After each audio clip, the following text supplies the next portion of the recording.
Bonjour à toutes et tous. La pression s'accentue pour certaines équipes. Madagascar a fait couler le Nigeria. Peut-être d'autres surprises à venir dans cette compétition qui monte en puissance.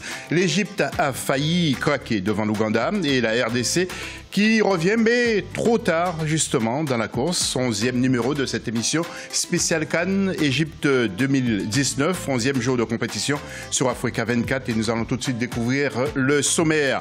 Madagascar qui crée la surprise et vous l'avez vu en image dans cette CAN, finissant premier de son groupe et devant le Nigeria et la RDC qui se réveille, mais tout petit peu trop tard.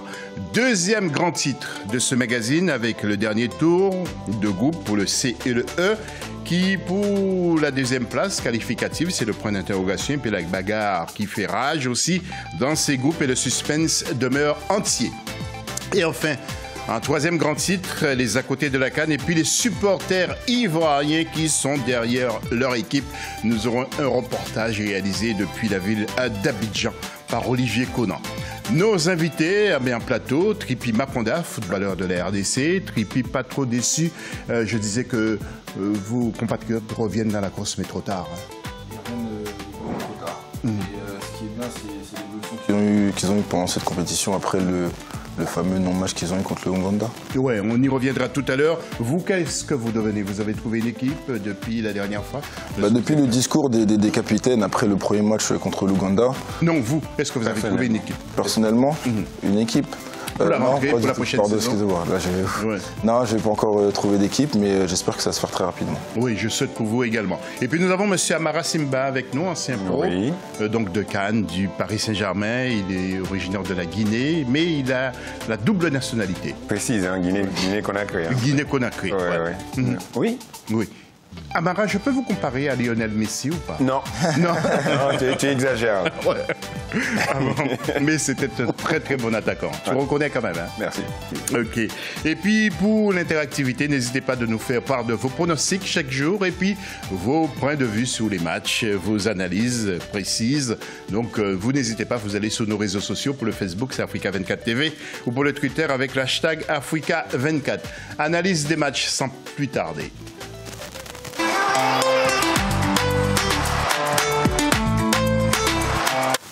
Et d'abord, donc, un groupe A, Ouganda-Égypte, dans un stade plein. Et vous allez voir beaucoup de couleurs, rouges en particulier. Et les Ougandais, eh bien, ont raté pas mal d'occasions, mais malheureusement, eh bien, c'est l'Égypte qui l'emporte 2-0 avec un premier coup franc, vous l'avez vu, de Mohamed Salah à la 36e minute, imparable. Et puis ensuite, Ahmed El Mohammadi à la 46e minute d'une frappe dans la surface de réparation qui passe dans une forêt de jambes pour aller tromper justement le gardien.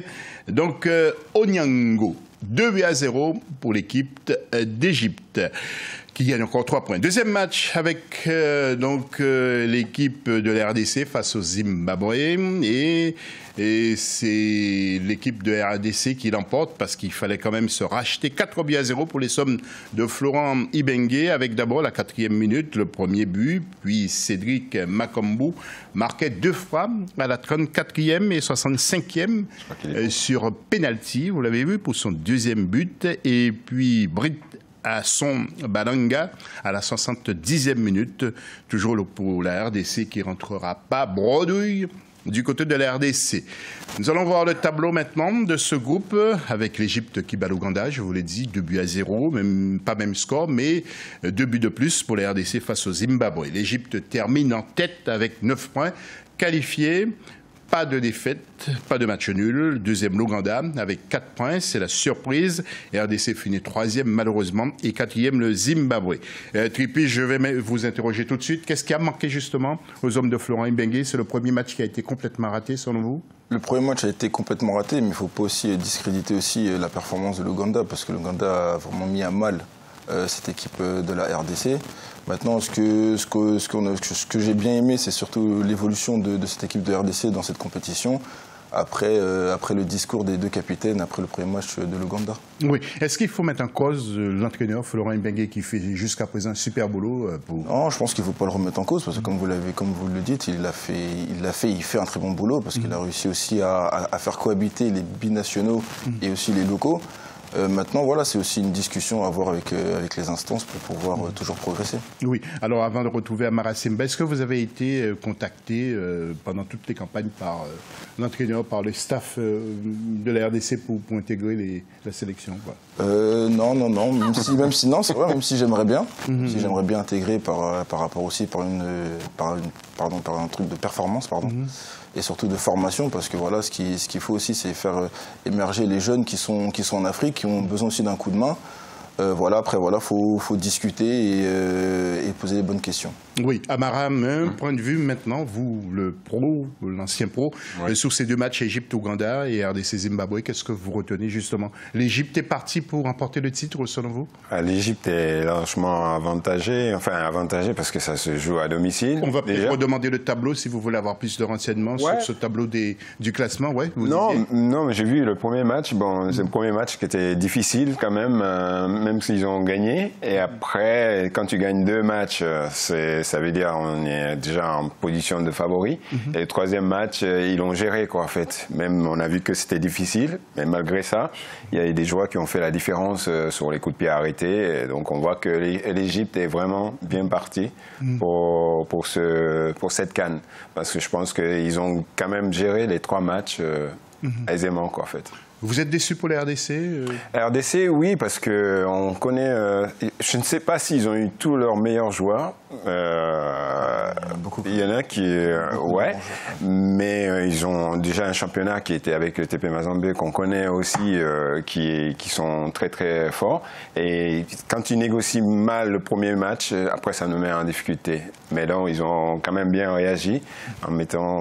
je pense que c'est eux qui ont fait le plus de carton, quoi, en fait. Oui, alors vous voulez dire aussi, Amara, premier match, il faut toujours gagner premier match, pour se galvaniser en quelque sorte. Voilà, parce qu'après on cogite et après on ne peut plus gérer comme on le voudrait, quoi. Parce que même, on reviendra là-dessus, Nigeria qui a su mettre au repos certains de ses joueurs en gagnant 2 matchs. Ça, c'est les avantages qu'on peut avoir, quoi. Si on gagne nos premiers matchs. Exactement. Merci Amara pour ce point de vue. Nous allons passer maintenant aux autres matchs pour le groupe B à présent. Madagascar, Nigeria. Et là, c'est la grosse surprise. On croyait que le gros allait manger le petit. Mais finalement, les Malgaches qui sont toujours aussi euphoriques ont déjoué les pronostics avec un premier but de l'Alena Nomanjanari à la 13e minute de jeu. Ensuite, les Malgaches ont accentué la pression pour marquer ce 2e but. Regardez, superbe coup franc de Charles-André Mani-Zinoro. Qu'il m'excuse les Malgaches si je prononce mal les mots. Il a été contré quand même. Mais en tout cas, quel but, Amara. Vous l'avez réussi, ça, je pense, à un moment, non? Comment ça? Ces coups francs-là, non? Ah oui, facilement. Ne dites pas si. Ne mentez pas, Amara, vous l'avez déjà réussi, ça. Ah oui, un coup franc, un coup franc, mais pas le même. et le second match, sacré Amara Simba. Et le second match, Burundi-Guinée. Et l'appel d'Amara Simba peut-être été entendu, car, le Sili national ouvrait le score dès la 25e minute par Mohamed Lamine Yattara, qui inscrivait d'ailleurs donc les 2 buts de la partie, le second à la 52e minute de jeu. À noter que le Burundi a eu aussi un carton rouge à la 12e minute de jeu, avec donc l'expulsion de Christophe Douaroun Gira. Ça fait mal. Oui, ça fait mal. Amara, le Sili national, comment le sentez-vous pour la suite, justement? Ils ont la chance encore, parce que le meilleur 3e... Oui, on va voir le tableau d'ailleurs. En même temps, Amara, Madagascar est premier avec 7 points, 2e Nigeria, 3e Guinée, et 4e le Burundi. Alors, Amara, on disait? Oui, ils se sont fait... J'allais dire piégé ou pas, non, mais c'est une super performance que Madagascar a réalisée quand même. C'était le premier match contre la Guinée. Là, ils ont fait un match nul. Et donc, et dans la continuité, dans la Guinée, ils n'ont pas eu toute leur aise, quoi. Donc, il y a un certain joueur qu'on attendait qui n'était pas sur le terrain aussi, qui était Naby Keïta. Donc, c'est une arme. On n'a pas trop forcé sur... trop compter sur lui, sur Naby Keïta, parce qu'il était fatigué, semble-t-il. Non, mais on est obligé de compter dessus, parce que c'est un des éléments clés qui peut faire une différence à tout moment. Donc, quand on a un joueur comme ça, on est obligé de compter là-dessus. Mais les dernières performances ne lui permettaient pas d'être à 100%. Donc ça, c'était un risque. Où on le met pas.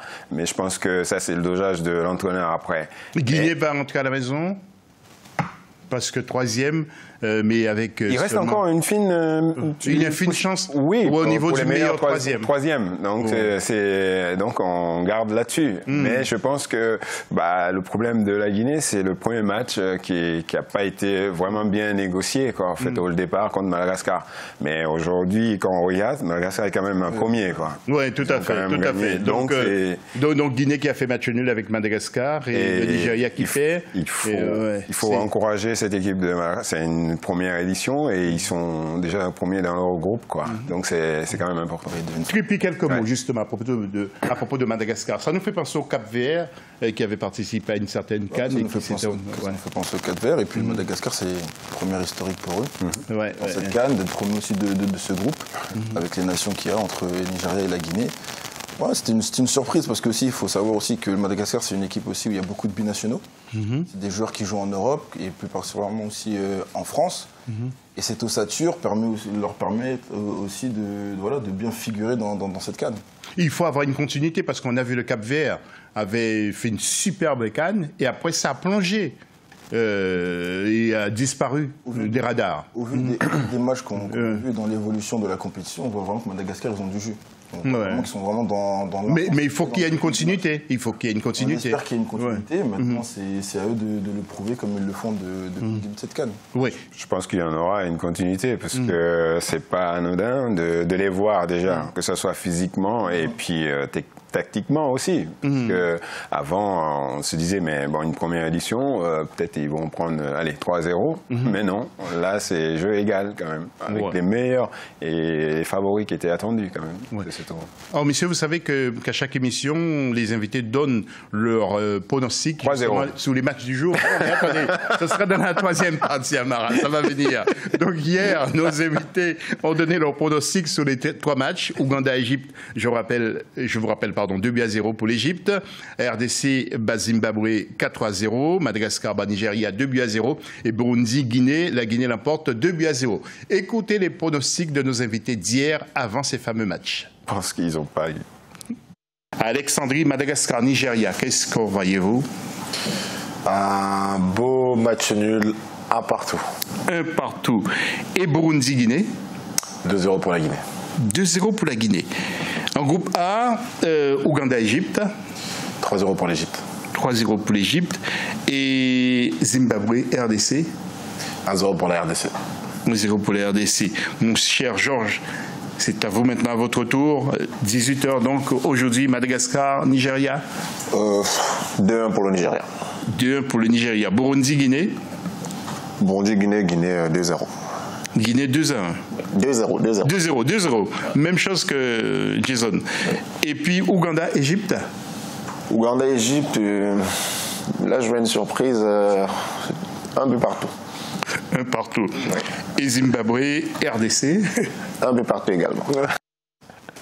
Voilà, donc vous voyez, il y a un seul match qu'ils ont trouvé finalement. C'est la Guinée, Guinée-Burundi. Et puis, messieurs, je vous propose de revivre justement la joie des joueurs malgaches après leur but face au Nigeria. Regardez, ils n'y croyaient pas, ils ont jubilé justement sur le terrain. Des téléspectateurs et des supporters nous ont appelés aussi justement pour parler de cet exploit. Je vous rappelle bien que les 2 buts ont été marqués par Lailana Nomanja Nahari pour Madagascar à la 13e minute. Et puis ensuite, chez Charles Andri Amanizinoro qui a marqué à la 53e minute de jeu pour les Malgaches.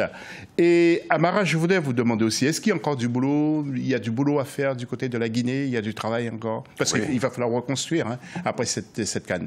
Oui, il y a du boulot. La Guinée, c'est un pays de football. Et il y a des super joueurs aussi, talentueux, et qui jouent dans les super clubs aussi. Donc on prend François, on prend Nabi, on prend Ibou qui est capitaine. Donc il y en a d'autres. Il y a Diata aussi. Simon Falette aussi. Oui, en Italie.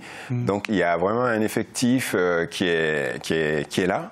Donc après, c'est vraiment l'entourer et mettre vraiment du sérieux autour, parce que cette équipe peut aller très loin. Voilà, c'est ce que nous souhaitons. Et puis peut-être aussi avoir quelques conseils d'Amara Simba. Je lance l'appel personnellement auprès de la fédération. Ok, José, je suis avec toi, c'est bien. Guinéenne de football. Voilà, c'est la fin de la première partie. Restez avec nous pour la deuxième partie de cette émission. À tout de suite.